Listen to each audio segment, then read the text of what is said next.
Hello, ladies and gentlemen. My name is Kurt, and welcome back to Farlands or Bust. We are here waiting for our iron to smelt, and it has indeed finished. Such things as those. We're going to leave the... what is this thing called? Furnace behind, but we've slightly recouped some of the iron ingots that we used to make our brand new shiny iron, what is this stuff called? Armor. Our iron armor. So got a little bit of that back. So we had an interesting hidey hole underneath a natural, very tiny natural 2-block wide bridge. But we are going to continue on today, like I said, with Wolfie. Oh, it's over there. With Farlands or Bust in episode 440. 440 episodes. It's crazy. We are playing and hopefully publishing this video on Monday, January 19th, 2015, which is possibly, yeah, that's right. I smelt you a mile away, my friend. I knew it. I knew we were being watched from a distance. And we're just going to run away. Oh, not after some skeleton residue. Alright, I think we've lost him. Yep, we've lost him. Alright, let's... as I was intending to do, I was going to grab some additional resources. It's these chickens. The chickens walking around is freaking me out, man. Calm down, chickens. I should probably recover my heart and a half of damage I've taken in recent episodes. But yeah, it is possibly, for at least those of you in America, the United States, a holiday. You guys get off school and maybe work, depending on your place of work, for Martin Luther King Day. So, hello, everybody. I'm still working today, but that's alright. I work over the weekends, too, sometimes. So, regardless, we're continuing to the Farlands here, episode 440. We've got some impressive landscapes coming up. Wow, we're having just great luck with all these impressive landscapes in the last few episodes. You know what else we're having some great luck with that actually has nothing to do with luck, but everything to do with generosity? You may have noticed over at farlandsorbust.com a significant jump in our Child's Play charity fundraiser. We went from $18,000 to now we're up to $21,094 raised for Child's Play charity for Season 5. Jumped from 38 to 42% of the way to our goal of $50,000 for this season, Season 5. A very generous donation coming in. I'll get to that in a second. But first, let's kind of explore these mystical floating lands with cubes missing and gravel falling on top of trees.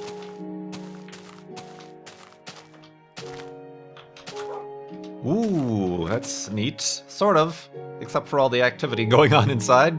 There's some spoilers, creepers, and zombies. Wolfie's like, we should probably get a moving. Get a moving.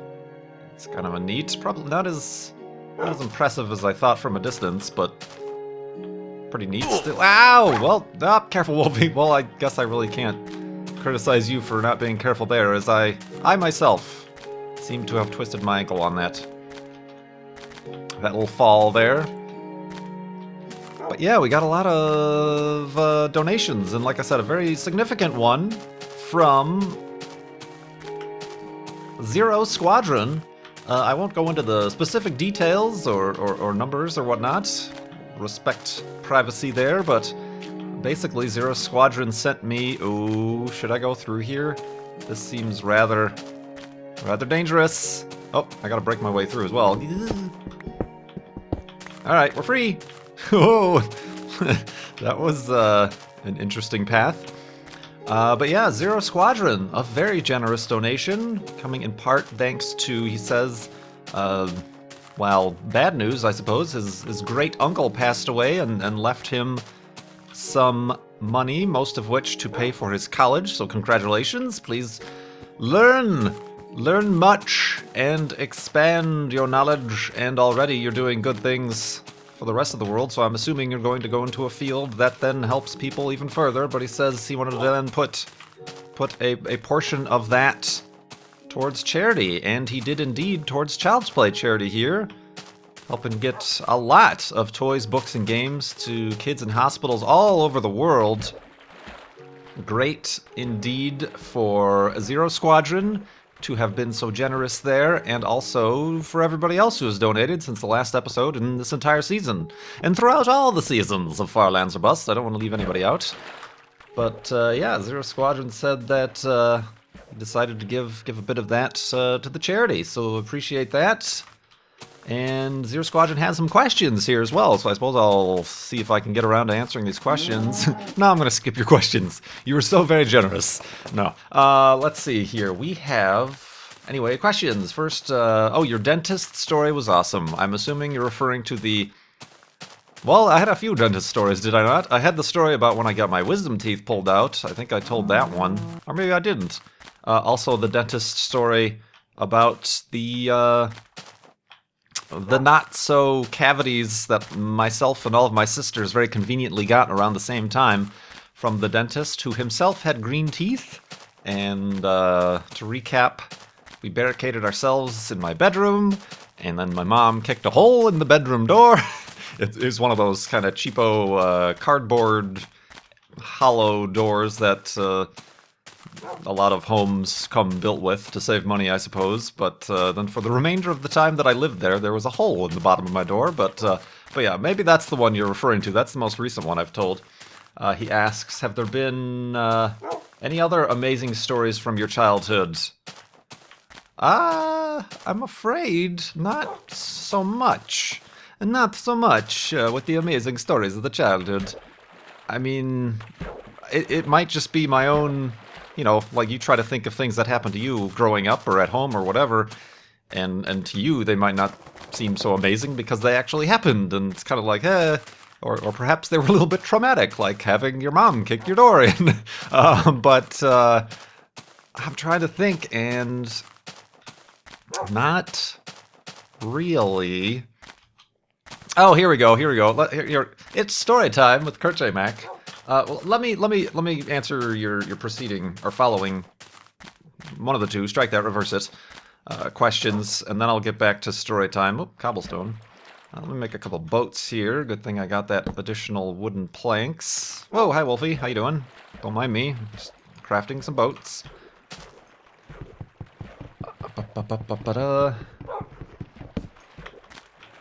Oh, he asks that I should set up a P.O. box and do mail time on the Kurt Indeed channel.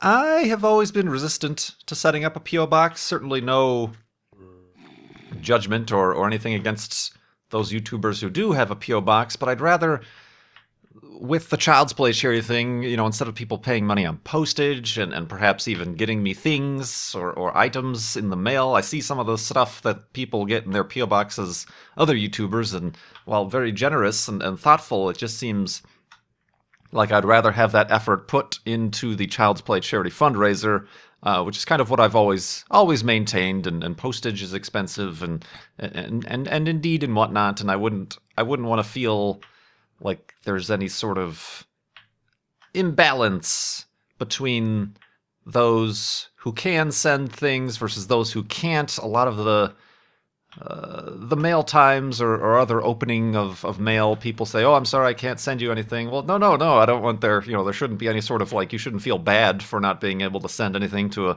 to fan mail or a P.O. box or something. Just... that's kind of, that's a different thing entirely. So I don't know. Maybe, but probably not. Maybe, but probably not. I don't think that's something I particularly wish to do. But I do appreciate the suggestion once again. Finally, if you're willing to, I'd love to see some of your old drawings or artwork on Kurt Indeed. Maybe. A lot of it doesn't exist anymore, I'm afraid. And I know I should probably have kept a lot of it, but especially before the move, I got rid of, there's a lot of old, like, sketches and stuff from art school drawing class where literally part of the curriculum was drawing the same thing about 20 times. That was, I had a couple art teachers, well, one in particular who was very adamant about the process and, you know, there's that whole story about the artist who draws a duck for the king or something like that and does it like really quick, and the king's like, why did I pay all this money for this picture of a duck? And then he shows you, oh, and goes into the closet and there's 1,000 drawings of ducks that he's been practicing on up until then. Ooh, got a spawner over there. So there's a lot of that, but perhaps I'll find some old treasures in the junk drawers of KurtJMac's closet or wherever I'm keeping this stuff, in the garage now or something. But maybe. But let me go to sleep, and then we'll get to kind of a interesting-ish story from the childhood of KurtJMac in the morning.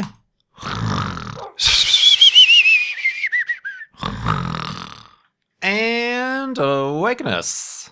And awakeness indeed, and continuing westness. So, yes, well, can't really go through there. I don't see the other side. Oh, there was a bunch of, like, zombies and stuff, were there not? Were there not? Oh, there were not. Oh, there were, perhaps. I know I'm not supposed to investigate such things as these, but I'm mildly curious. It, like, seems like it's right here. Yep, it is right here. Let's just see really quickly here.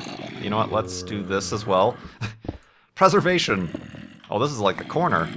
Interesting. Maybe we can... Oh, wait, we gotta make sure this is all lit up so they don't spawn in here. Maybe we can actually commandeer the chests from here. Hi, guys. How are you? Doing fine? You're a jumpy fellow, aren't you? Let's go around the side. Oh, that's bad. This is bad. This is bad. Get blocks on your bar. Ooh, that was close. All right. All right. We have a lot of friends here today, don't we? It's very loud. It's very loud. Oh, man. I don't want to... Hi, guys. How are you? Oh, I got one of these already. Wow, these guys are very loud. Oop. Alright, let's try to just... I'm gonna do this the cheap way and just reach in my grubby little hands and steal some of the stuff from the chests. The chests! Nope, no spawning in here, please. Thank you. Oh, geez, you guys aren't gonna let me... Huh. Back away, I say. There we go. Oh wait. I can take that and recover my health. Where was the other chest? What's on the other side? Take it. Ooh, that was harmonic. Bee-babo. Oh, ow, I've gotten hit. You know what? I've grown tired of your shenanigans, my friends. So, what I'm going to do is... Wolfie, you're not, like, aggro at them. You are! Okay, never mind, we're leaving. Good thing I didn't place that down, good lord. Alright, I'm just gonna cover that up.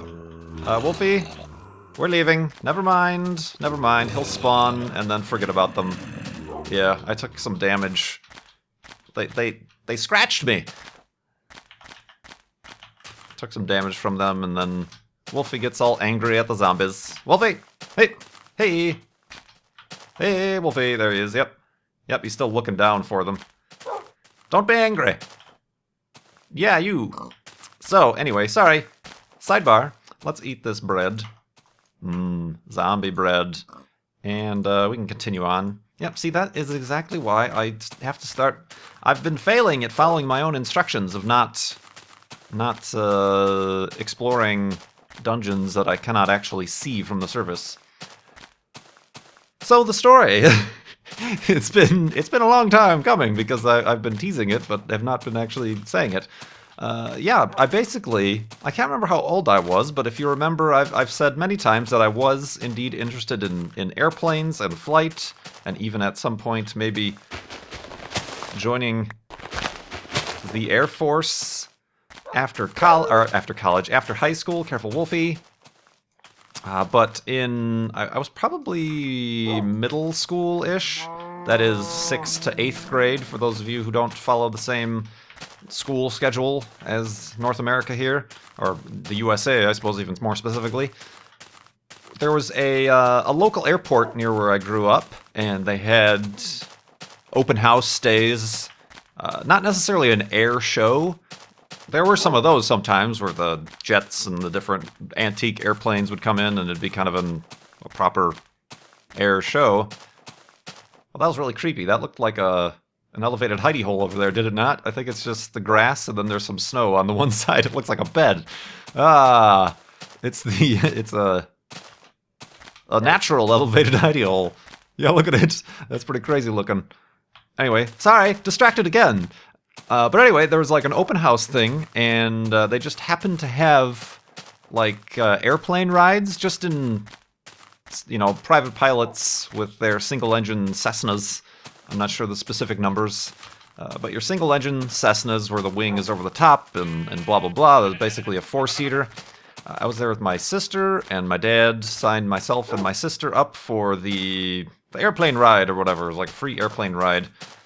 And I happened, because I was the oldest one, there was some other kid we didn't know, somebody else who was there. I happened to be able to sit in the front seat, the co-pilot seat. And that was an interesting experience, and certainly as somebody who was very interested in flight and perhaps learning how to fly, I really thought I would be able to get like my private pilot's license at some point, in the future at some point, but that obviously never happened. Very, very exciting for old KurtJMac, and we did take off and up in the air, and then the pilot basically gave control of the aircraft to me and was teaching me how to do like turns, and okay, when you bank to the right and start turning with the rudder pedals, then you also have to lift back so that you don't lose altitude, etc., etc. Funny part of it was, the midway into his little instructions on how to do this, that, or the other, my radio started like staticking up, and I couldn't hear what he was saying, and a brief and very, very intense moment of panic rushed over me, because I thought, for those of you who don't know, these single-engine Cessna planes, you can't like have a conversation in them because the engine is about 4 feet in front of you. And it's very loud. It's very loud inside the cabins of these private airplanes, these old Cessnas. So you have to communicate through these big old headphones, and you got the microphone in front of your face. Pretty much a headset, but a very... I'm sure you've seen these sorts of headsets. That's the only way you can communicate, even sitting right next to each other. I couldn't hear what he was saying, and I started to freak out and panic. And I'm like, I can't hear what he's saying, because I assumed based on that he couldn't hear what I was saying. So I was like yelling to him, I can't hear what you're saying, and like he's fiddling with knobs and things. And then it turned out it was the plug. There was one plug for input and one plug for output. Apparently the output plug was loose and jangling, so he could hear me all along. And I know this because my little sister in the back seat, who also had the headphones on, said she could hear me fine. It was just that I couldn't hear anybody else, and I was freaking out. And anyway, we went up there, did a couple turns left and right, and then he told me to just see a road and stay straight with the road below us as I was piloting the aircraft, and then came down for a landing or whatever, and did a little, afterwards you take a little photo next to the airplane with the pilot, and you get a little certificate, so I'm young pilot or whatever at this open house at this airport or whatever. So that was an interesting time, and kind of terrified me over the whole airplane flight thing quite briefly. But that was interesting. Probably not as good a story as the dentist with the green teeth story, but again, just one of those things that perhaps maybe not a lot of people went through in their lives, that of which being flying an airplane and then freaking out because you can't hear what's going on. But an interesting thing indeed. An interesting thing indeed. So yeah, does that count?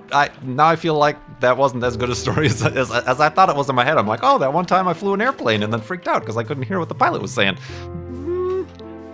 Can I get a 2 thumbs up, 2 thumbs down, maybe?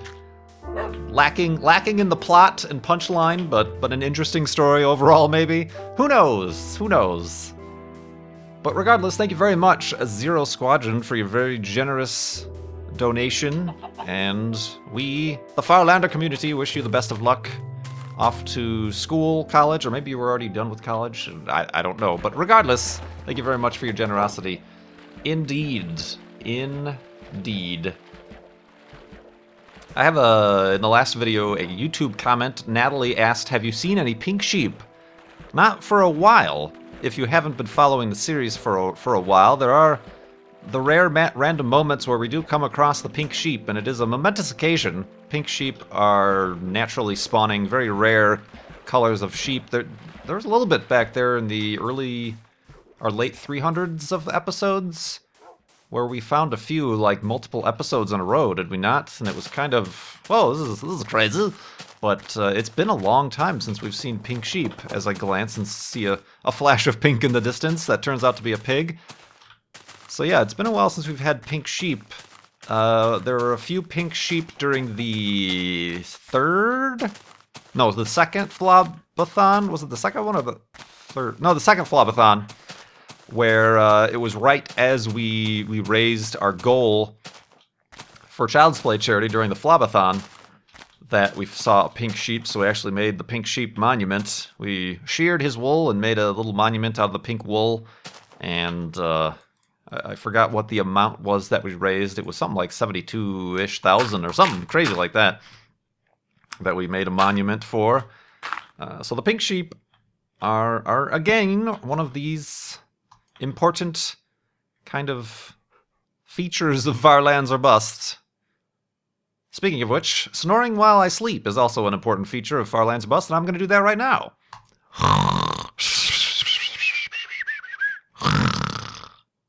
And awakeness. I can't remember when that started. I'm sure it was just something because I thought it was weird to keep talking while I was sleeping during the game. That I just felt like, okay, we're sleeping now, I guess I should make some snoring noises. And that's how that happened. But yeah, the pink sheep, we haven't seen one in quite a while. And of course, the rarest of the rare items, the golden apple we found on episode 311, I believe it was. That is the rarest of rare items in this version of Minecraft. Minecraft Beta 1.7.3. Does everybody know that's the version of the game we're playing in? Is a beta, an old version of the game, where the Farlands still exist, because in beta 1.8, they inadvertently removed the Farlands. I don't believe it was vertently at all, it was inadvertently. That's when they updated the terrain generation to actually have predefined biomes, and of course the structures, the adventure update, got the villages before the villagers existed, but villages and things like that, and that the actual biomes, big giant swaths of ocean, and in doing so, in adjusting and changing the terrain generation to have a little bit more structure, the bug, I suppose you could call it, that led to the Farlands was vanished from existence, and no longer do the Farlands exist in the current versions of the game. You can just keep going to 30 million blocks away, and then that's when you basically fall off the edge, and you're in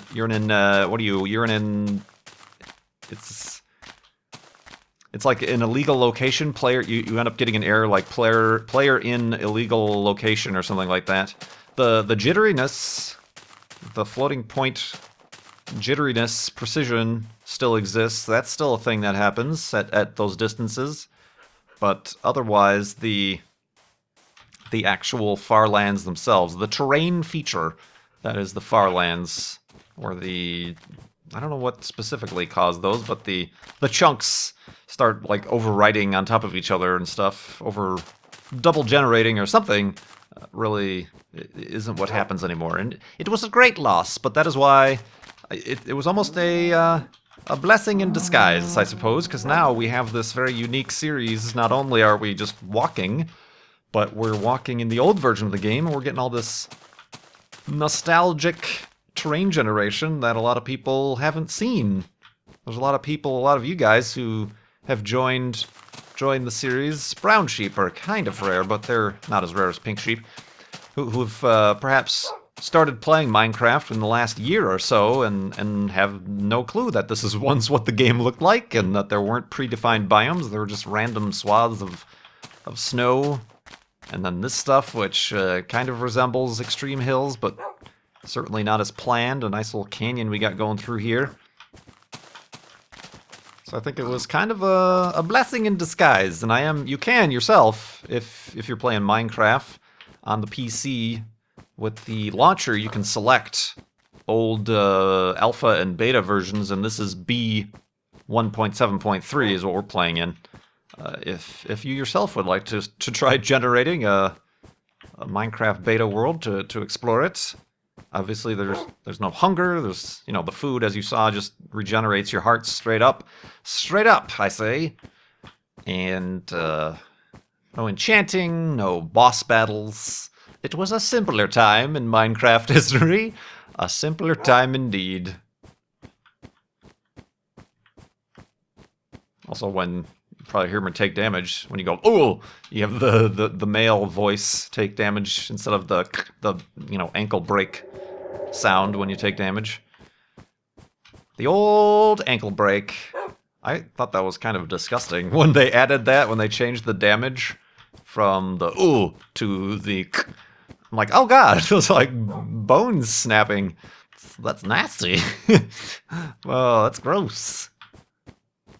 Of course, I think at 1.8, when you took fall damage, you could block it with the block. Like, you could actually reduce your amount of fall damage by blocking. So that's why a lot of us who have played for a long time, when we do fall from a distance, you'll see us block. You can't block in this version of the game. I'm right-clicking, nothing's happening. But when they fall, we'll oftentimes look down and try to block the fall, even though that does nothing anymore, just because at one time it did do something. So you can always tell an old school, a Minecraft hipster by how they take fall damage. they'll instinctually try to block it. It's pretty funny. Indeed. So yeah, a little bit of a recap there for you, if you've stuck around long enough. Normally, I try to do the recaps at the beginnings of the episode, because new viewers might not have quite the wherewithal to stick around for the entirety of the episode. Let's see here. Oh, well, we've got about half a day to go. That's kind of cool. It's like a thing. We've got a half a day to go. It is, like I said, Monday the 19th of January. This weekend is PAX South, the Penny Arcade Expo, taking place in San Antonio. I keep wanting to say San Diego. No, San Antonio, Texas. It's taking place, the first PAX South, of which I will be attending, as will quite a number of the Mindcrackers. Like I mentioned, I think in the previous episode, Good, Beef, who else? BTC, Jsano, Pause, Sevidus, Aurelian. There are others I am forgetting, and I'm very sorry. Yeah, there's like one or two I'm forgetting. Who am I forgetting? Ooh, it's a nice waterfall. Oh, that's a really nice waterfall, actually. It's got a couple levels. Multiple level waterfall. But anyway, yeah, gonna be at PAX South. Try to check that out. We do have a panel on the first day. It is Friday, Saturday, Sunday, but our panel is on Friday at 5 p.m., 5 to 6 p.m. Check the PAX website for the location and what other things it corresponds with. I'm not looking at your spawner because I can't see it. I've already learned my lesson. So we're doing that. There is also a meetup we're doing outside of PAX, because we realized that maybe not all of you, even though there are still tickets available, I believe, single-day tickets for Friday and Sunday. But for those of you who maybe don't want to have admission to PAX, we are holding a outside of PAX meetup for Mindcrack. There is, I think it's, I don't have all the information here. I'm ill prepared, but I believe there is something known as a river walk or something near the convention center. Wow, I am taking the wrong way here, aren't I not, Wolfie? This is dangerous mountain climbing situations we're getting in. But there's some sort of outdoor public space where we're going to hold a kind of a meetup for an hour-ish or two, where we'll just gather as a group, and you can feel free to come, and we'll say hello, take pictures, sign things, talk, chat, which is also another thing. I don't think for the panel we're not taking live questions. That tends not to work out too well, so I think we're taking questions ahead of time, either on the Reddit or elsewhere. You know, I suppose some people who do attend the panel will be like, oh, I wanted to get my question answered, blah, blah, blah. Well, during the meetup, or if you see us in the halls of the convention, just ask us your question there, and we'll answer directly to your face. Whoop, careful, Wolfie. So that, I think, it's a give and take, a compromise, if you will, for that. So we'll be doing that. I unfortunately don't have things to sign. Like, I usually will get, like, postcards or little things, you know, to hand out. I haven't had the chance, with all the stuff going on, to get any of that ahead of time. I'm not sure if we have any. Maybe Good knows that if we have a bunch of, we always have leftover, like, Mindcrack, just group cards that might be a little bit outdated. Perhaps they're missing a few people. Oh, Co is also going to PAX South. That's the other, you know, so I mean, the more recent additions to the group. Co might not be on that postcard, but he might have some of that stuff. I'm not sure, but yeah, I unfortunately have no handouts. I'm kind of going. I'm trying to take a little bit more. I want to kind of try to attend as an attendee sort of situation, which at other conventions like your Minecons and whatnot, we don't really get the chance to do. Not to complain or anything, but so that's kind of the way PAX is going. It's going to be interesting for first year to convention. Obviously, they have experience putting on the other conventions, PAX Prime, PAX East, PAX Australia, but this one should be interesting for a first year situation in a new area. But yeah, kind of looking forward to that. Sunday, I think, in the convention, we have something set up also at a booth or something. I don't know, but I'm not the one organizing these things. I'm just along for the ride. But yeah, I will be at PAX South. Nerve-wracking and interesting, and I suppose to be determined how it works out for everybody. Let's dig into a kind of hidey hole here. I'm trying to... Oh, hello! How are you? Oh, whoop, have a seat. Oh, I guess up there? No, that's not really ideal. Yeah, there we go. That'll be fine. There we go. I'm making like a lean-to. Isn't that what these things are called? A little shelter of unknown structural stability. Whoop.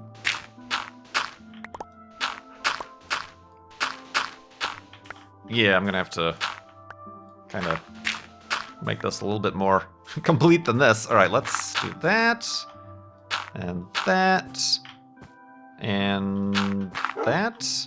Well, wait a minute now. I gotta get in here somehow. There we go. Hey, kind of a half self-built hidey hole. What am I doing there? That's what I meant to do.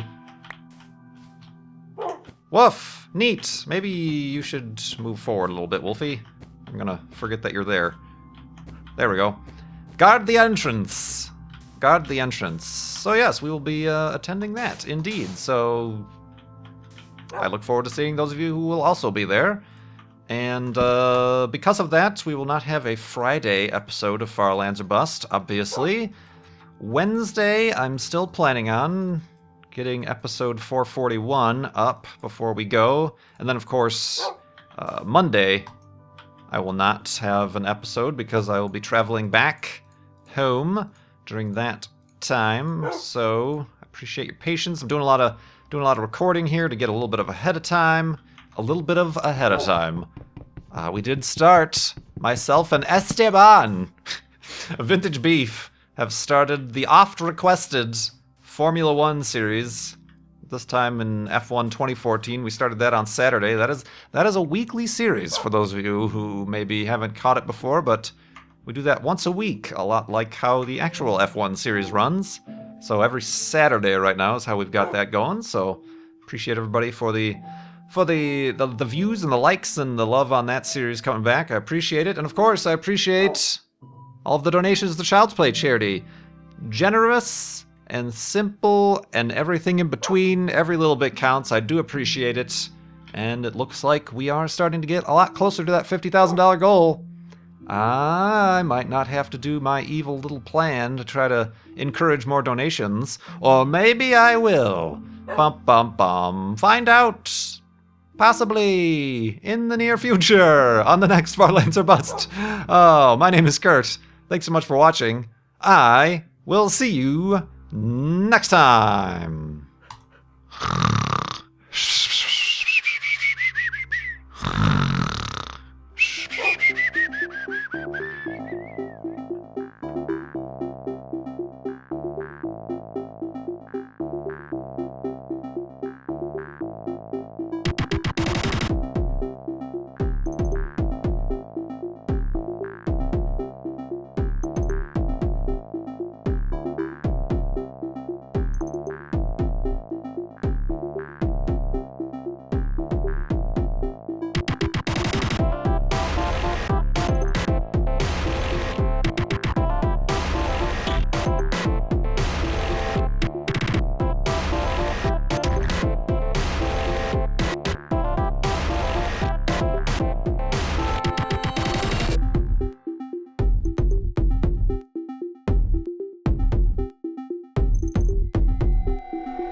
From the ooh to the k.